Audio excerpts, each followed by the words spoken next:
Sa unti-unting paghupa ng insurensiya sa Gihulngan City, Negros Oriental, upang mapanatili ang kapayapaan at katahimikan sa lungsod, sinunod ng lokal na pamahalaan ang payo ng militar na magtayo ng Citizen Armed Forces Geographical Unit Active Auxiliary o CAA. Ngunit hindi tulad ng ordinaryong CAA, itong bagong nilulutong CAA ng syudad ay tinawag nilang Special CAFGU Active Auxiliary o SCAA na mas kilala sa tawag na CAA-2. Magawa ako ng CAFGO, pero gusto ko yung taga-Gihulngan lang. Halimbawa, kung isa siya na gusto magsumali ng CAFGO, kung saan siya na barangay, doon rin siya i-assign. Kasi kung doon siya i-assign, kilala niya mga tao sa barangay nila. Kung sinong mga bagong muka o kung sinong taga dyan sa lugar nila. Yung CAA, yun ang makatulong sa amin na masolve namin yung insurgency. Yung creation nito requires the approval of the Secretary of National Defense. Kaya matagal yung process niya. In fact, we lobbied for it for more than 2 years before talaga nga it came into fruition na meron na kami ngayon. And yung unique dito is that kasi if you wait for the national government to fund CAA, mas matagal. So, yung ginawa namin, yung LGU ang nag-fund ng honorarium ng CAA. So, sabi nila, nationwide, parang kami lang yata yung LGU na yung honorarium ng CAA is from local funds. Oo. Kasi gusto namin na talagang may mangyari ng mga mitigating measures dito. Sila ay mga civilian volunteers ng Gihulngan. Taga-Gihulngan mismo ito. They want to have arms para maprotektahan yung kanilang community at hindi na makabalik doon ng NPA at tumulong sa development efforts ng government. Yun yung malaking tulong sa pagpapanatili ng kapayapaan. Ang pinakamaganda dito ay itong mga volunteers na ito, ay ito yung mga nakatira doon sa mga kabundukan ng Gihulngan. So kung sila mismo ang kasama natin nagproprotekta rito, wala nang dahilan or wala nang puwang ng NPA upang manatili sa lugar nila. So ibig sabihin, I am very optimistic na within the year, mapapalayas ang mga NPA or masusukol natin yung mga NPA sa loob mismo ng Gihulngan. Habang ang pamahalaan naman ng Gihulngan ang magpapasahod at magbibigay ng armas at bala. Sumailalim sila sa 45 araw na pagsasanay na nagsimula noong Hulyo. Sa ngayon, umabot sa 300 at na po ang magsisipagtapos sa nasabing programa. I-assign sila sa mga barangay na wala pang detachment. Saka yung ibang barangay, nilagyan ko ng substation ng pulis. Ngayon, sa nakita namin, parang wala ng gulo. Parang nakita namin may magandang resulta. Habang hinihintay ng Department of Interior and Local Government ang LCAC budget mula sa national government, lokal na pamahalaan muna ang nagbigay ng inisyatibong magpatayo ng kanilang sariling halfway house. Naglaan ng budget upang may maayos na tirahan ang mga susukong rebelde. We are set to construct our first halfway house. Kasi natagalan kasi ito because may question sa auditor namin. No, kasi under the implementing rules of LCAC, funded by DILG yung halfway house. Kaya lang, we all know na hindi naman kaya ng DILG buong bansa, di ba? So, when they were assured na walang funding yung DILG, they allowed us to step in. So, nag-budget si Mayor ng 10 million for the halfway house. Hopefully, ma-implement talaga this year. Meron lang konting problema sa lote, but tomorrow we are set to talk with the landowner na willing mag-donate sa site.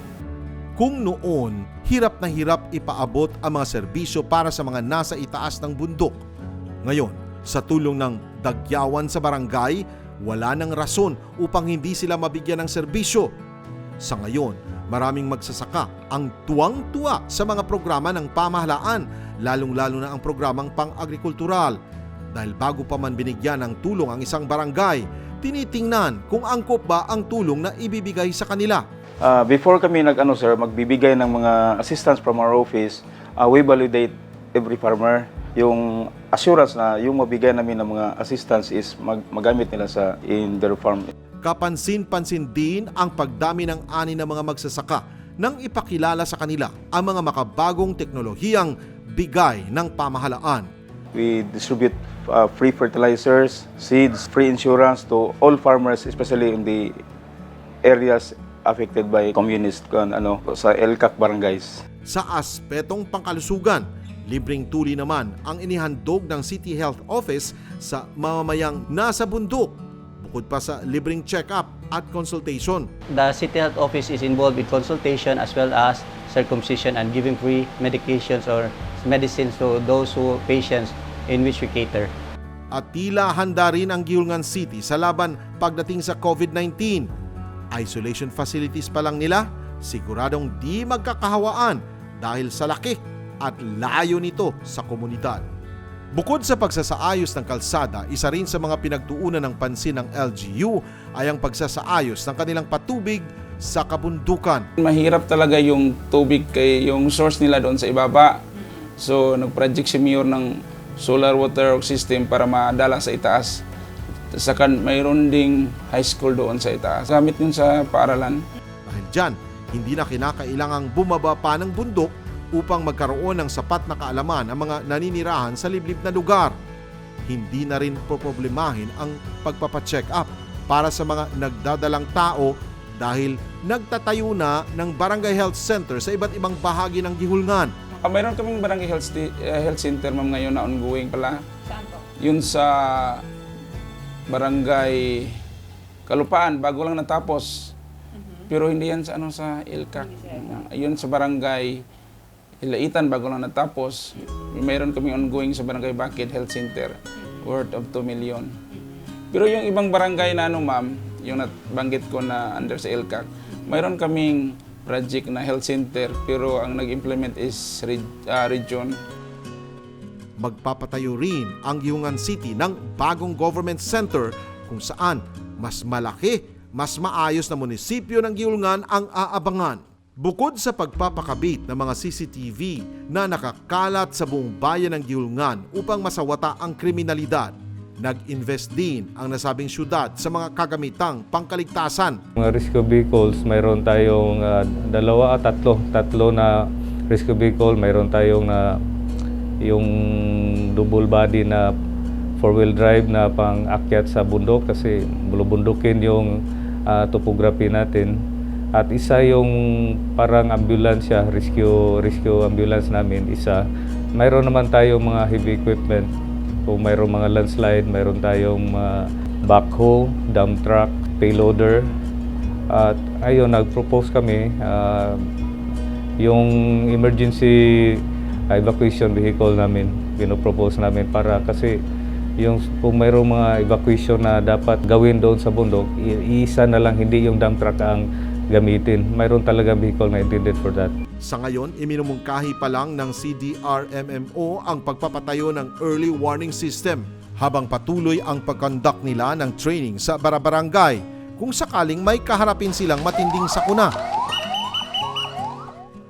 Dahil sa likas na napapaligiran ng mga bundok at puno, hindi pa huhuli ang Gihulngan pagdating sa makapigil hiningang mga tourist spots. Noong wala pang pandemya, madalas na dinarayo ang tinatawag nilang Hinakpan Mystical Hills na binubuo ng 237 limestones na talaga namang mapapahanga ka sa ganda. It's very breathtaking when you are on top of one of the hills. Isa rin sa mga paboritong puntahan ng mga turista, lokal man o dayuhan, ang kanilang Kansalakan Enchanted River. Marami sa mga dumadayo rito ang namamangha sa taglay nitong ganda. Mayroon din silang Kinayan Cave,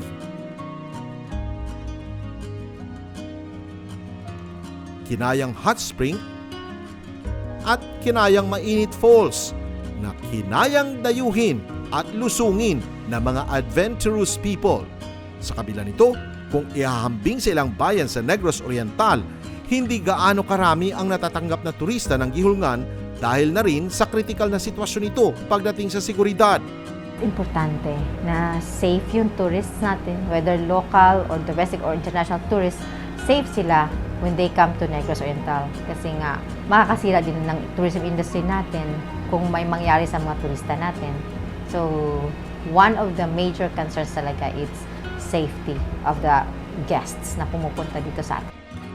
Gayunpaman, tiwala ang lokal na pamahalaan na sa tulong ng militar, madedeklarang conflict-free ang lugar sa lalong madaling panahon at magsisimula ng dumagsa ang mga manlalakbay na tutuklas sa yamang taglay ng Gihulngan. Kami, we believe in the efforts of the AFP to combat insurgency, especially in that area, Gihulngan City. Kasi nga, maraming pwede natin i-promote sa Gihulngan City aside from Hinakpan Hills. Ang sarap din ng mga pasalubong nila ng mga food. Yung location ng Gihulngan City is by the sea. So, maganda siya. It's a beautiful city. Yun lang nga, we look forward soon na in that part of Negros Oriental naman, sa northern side, we can have mga sites na ma-open natin, bagong sites ma-offer natin to tourists. Sa ngayon, aminado ang gobyerno na hindi pa masasabing ganap na malayo na sa nakaambang gulo ang lungsod ng Gihulngan hanggat hindi nabibigyang lunas ang tunay na ugat ng pakikibaka na nanatiling nagmamatsyag ang mata ng karahasan. Sa patuloy na pag-abante ng Gihulngan City mula sa bahid ng nakaraan, mananatili itong aral para sa pamahalaan na bigyang atensyon ang bawat bahagi ng lipunan nang walang tinitingnang distansya. Sa panig ng militar, naway sa pag-arangkada ng mas maraming proyektong pangkaunlaran, ito na ang gigising sa kanilang diwa upang makiisa sa adikain ng pamahalaan na sama-samang tumindig para sa kapayapaan. Good governance. It's always the key in winning the peace and development effort. Ako po ay taos pusong muli na nagsusumamo para yakapin ang kapayapaan at matigil na ang karahasan ng NPA dito sa Central Negros. Makakaasa po kayo na ang militar ay patuloy na itataguyod ang kapayapaan at handa po kami sa anumang karahasan na gagawin ng NPA sa Central Negros. Kasama ang kapulisan at ang lokal na ahensya ng ating pamahalaan. Sana bumalik na kayo sa gobyerno. Kung ano man na nasa isip mo, huwag mo na ituloy yan. Bumaba na kayo. Tapos kung saan na municipality ka, saan na city ka, or saan na barangay ka, lapitan mo lang yung barangay captain or barangay councilor. Paglapit mo, sabihin mo, bababa ka, mag-surrender ka, kailangan mo ng tulong. Pakiusap ko po na magkakaisa na tayo. We cannot win peace by bullets or by armed struggle. Talagang hindi natin makukuha yan. Magkakaisa lang tayo kasi your ultimate reason why nagre-rebelde kayo kasi gusto nyo tumulong sa masang Pilipino. Ako po ay isang gobernador na talagang nakikita ninyong nagtutulong ako sa mga masa. We don't have to quarrel about this. So let's unite. Let's unite so that yung pamumuhay natin magiging normal. Minsang naging dambana ng karahasan, ito na ngayon ang syudad ng Gihulngan.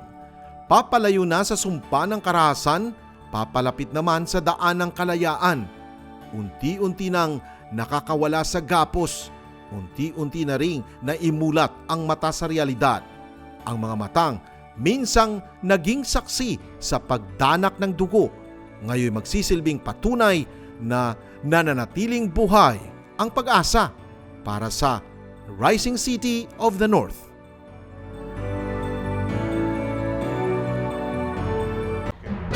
Magandang gabi, Pilipinas!